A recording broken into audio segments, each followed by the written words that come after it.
கடந்த 19/6/2026 அன்று சட்டப்பேரவையில் போட்ட தீர்மானம். அதிலே மேக்கேதாட்டு அணை கர்நாடக அரசு கட்ட அனுமதிப்பதா வேண்டாமா, கட்டலாமா வேண்டாமா என்பதை பற்றி மட்டும் ஆய்வு செய்து அறிவிப்பதற்கு புதிதாக ஒரு நடுவர் மன்றத்தை இந்திய அரசு அமைக்க வேண்டும் என்று கேட்டிருக்கிறார்கள். முதலமைச்சர் விஜய், நான் டெல்லி போயிருந்த பொழுது 26/5/2026 அன்று அதிகாரிகளோடு சந்தித்து பேசி ஒரு புதிதாக நடுவர் மன்றம் வைக்க வேண்டும் என்று நான் கோரிக்கை வைத்து விட்டு வந்திருக்கிறேன் என்று அவரும் சொல்லுகிறார். அவர் ஆட்சிக்கு 10 நாள் தான். அப்ப இதுவரைக்கும் வெளியே சொல்லாம இருந்த திமுக இப்பொழுது எப்படி சொல்லுகிறது? நாங்கள் தேர்தல் பரபரப்பு காலம், அது கடைசி காலம். அந்த நேரத்தில் 4/3/2026 அன்றே நாங்கள் டெல்லிக்கு தெரிவித்து விட்டோம் என்று சொல்லுகிறார்கள். எடப்பாடி பழனிசாமி என்ன செய்கிறார் என்றால், இதை முன்கூட்டியே என்னிடம் சொல்லவில்லை என்று இந்த ஜனநாயக முறைகேடு பற்றி மட்டுமே சொல்லி வெளிநடப்பு செய்கிறார். இன்றைக்கு வரை அதைத்தான் பேசிட்டு இருக்கார் அவர்.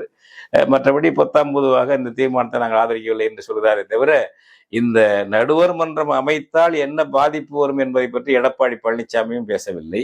மற்ற இடங்களிலோ தமிழ்நாட்டு உரிமையிலே அக்கறை உள்ள திமுக எல்லாமே இருக்கிறார்கள். அவர்களுக்கெல்லாம் தெரியுமா இது? அம்பலத்துல வந்தது எப்ப? சட்டமன்றத்துல உதயநிதி பேசும்பொழுது வருகிறது. அதுவரை யாருக்கும் அவங்க சொல்லல. ஏன் சொல்லல? இவர் 26ஆம் தேதி பேசிட்டு வந்த மே 26ல பேசிட்டு வந்துட்டேன் அப்படிங்கிறாரு இவர் விஜய். அப்போ இது ஒரு சூழ்ச்சியா, சூதா டெல்லி ஆட்சியாளர்களால் இது உருவாக்கப்பட்டிருக்கிறது. மேக்கேதாட்டு அணை கட்டுவதற்கு இந்திய அரசு ஆதரிக்கிறது. இந்த கட்சிகள் திமுக ஒரு மௌனமாக, அதிமுக வெளிப்படையாக, தாவேகா இதெல்லாம் இன்னைக்கு ஆதரிக்கிறது. இதனோட அர்த்தம் என்ன? இதுவரைக்கும் வேண்டவே வேண்டாம் என்று நம்ம சொல்லிக்கிட்டு இருந்தோம். எல்லா கட்சியும் சொல்லிச்சு மேக்கேதாட்டு அணை கட்டக்கூடாது, கட்டினா எங்களை தண்ணி விட மாட்டாங்க அப்படின்னு. இப்பொழுது வேணுமா வேண்டாமா என்பதை ஒரு தீர்ப்பாயம், ஒரு நடுவர் மன்றம் முடிவு செய்யட்டும், அதை நாங்க ஏத்துக்கிறோங்கிறீங்க. இப்படி இறங்கி வந்ததுக்கு என்ன காரணம்? அனுபவிச்சுக்கிட்டு இந்த தமிழ்நாட்டு மக்களுக்கு துரோகம் பண்றீங்களா? திமுக, தாவேகா, அதிமுக கட்சியில வச்சுக்கிட்டு துரோகம் பண்ணிட்டீங்களே. நடுவர் மன்றம் என்பது மேக்கேதாட்டுல அணை கட்டுவதா வேண்டாமா என்பது முடிவு சொல்லுங்க. கட்டுங்கன்னு சொல்லிட்டாக்க ஒத்துக்கிறோம். அதானே அர்த்தம். அது இது என்ன விளக்கம்? இதுதானே உண்மை. அந்தரங்க இதுதானே. உச்ச நீதிமன்றம் அதையும் குறைச்சி 177.25 TFC மாற்றியது. அதையும் விட மறுக்கிறான். அதை வாங்கி தருவதற்கான அமைப்பு தான் காவேரி மேலாண்மை ஆணையம். சட்டப்படி அவங்க தான் வாங்கி தரணும்னு போட்டாங்க. அதை அவங்க தரமாட்டாங்க. கர்நாடகா ஏன் தரலன்னு அவரும் கேட்க மாட்டாரு. ஏன் வாங்கி தரலன்னு நம்ம முதலமைச்சரும் நம்ம அரசும் கேட்காதது. ஒட்டு மொத்தமா எல்லா கூட்டமும் கன்னடனுடைய நம்ம களவாடலுக்கு, காவிரி களவாடலுக்கு துணை நிற்கின்ற கட்சிகள் தான் தமிழ்நாட்டு கட்சிகள். அந்த தீர்ப்பாயம் என்பது புதுசா யார் அமைக்க போறது? நரேந்திர மோடி தானே அமைப்பாரு. கன்னடனுக்கு சாதகமா, தமிழனுக்கு பாதகமா தானே அமைப்பாரு. வச்சிருக்காருல்ல மேலாண்மை ஆணையம். மோடி தானே அதுக்கு ஆள் போட்டது. யார போட்டாரு? அவங்களுடைய நீராற்றல் துறை. அது நீராற்றல் துறைன்னு சொன்னாக்க அது தீட்டது ஜல் சக்தி.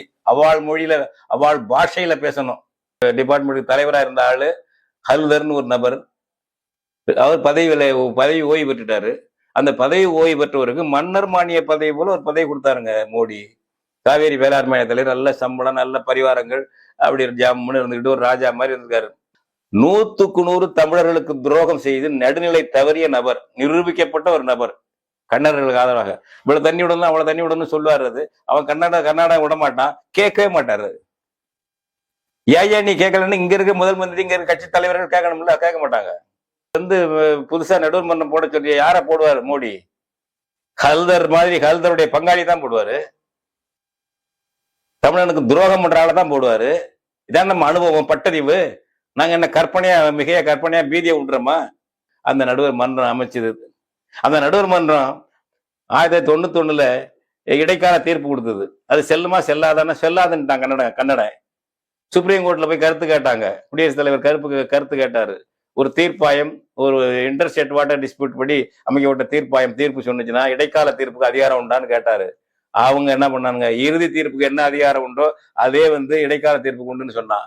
அந்த தீர்ப்பு சொன்ன உடனே கர்நாடகத்துல போராட்டம் நடத்தி நூத்துக்கணக்கான தமிழர்களை இனப்படுகொலை பண்ணாங்க. 1991 நவம்பர் டிசம்பர்ல. ஞாபகம் இருக்கா? 2 லட்சம் பேர் அகதிகளா தமிழ்நாட்டுக்கு வந்தாங்க தமிழர்கள். அப்ப ஜெயலலிதா இங்க முதலமைச்சர் 2 இடத்துல அகதி முகாம் திறந்துச்சு. அந்த அம்மா திறந்துச்சு.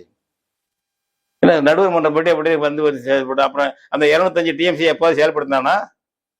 எப்பவும் செயல்படுத்தல. செயல்படுத்த சொன்னானா இந்திய ஆட்சியாளர்கள்?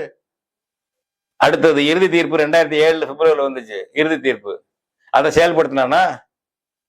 எப்ப செயல்படுத்தினா? எப்பவும் செயல்படுத்தல.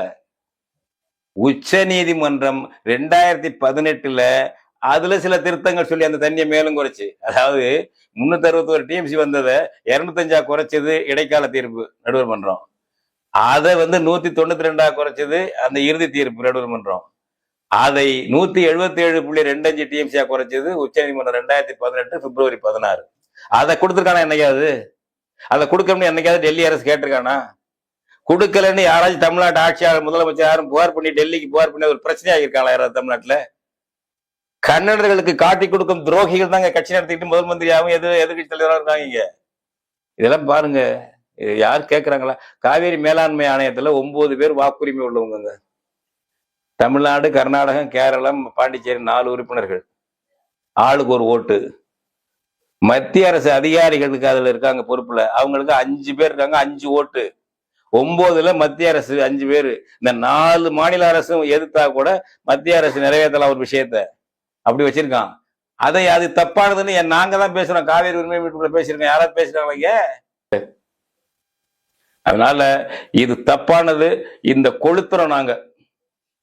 சட்டமன்றம் நிறைவேற்றப்பட்ட தீர்மானத்தை, அனைத்து கட்சியும் சேர்ந்து நிறைவேற்ற தீர்மானத்தை காவேரி உரிமை மீட்பு குழு 27/6/2026 சனிக்கிழமை காலை 10 மணிக்கு தஞ்சாவூருடைய பழைய பேருந்து நிலையத்துக்கு முன்பாக எரிக்கிறோம்.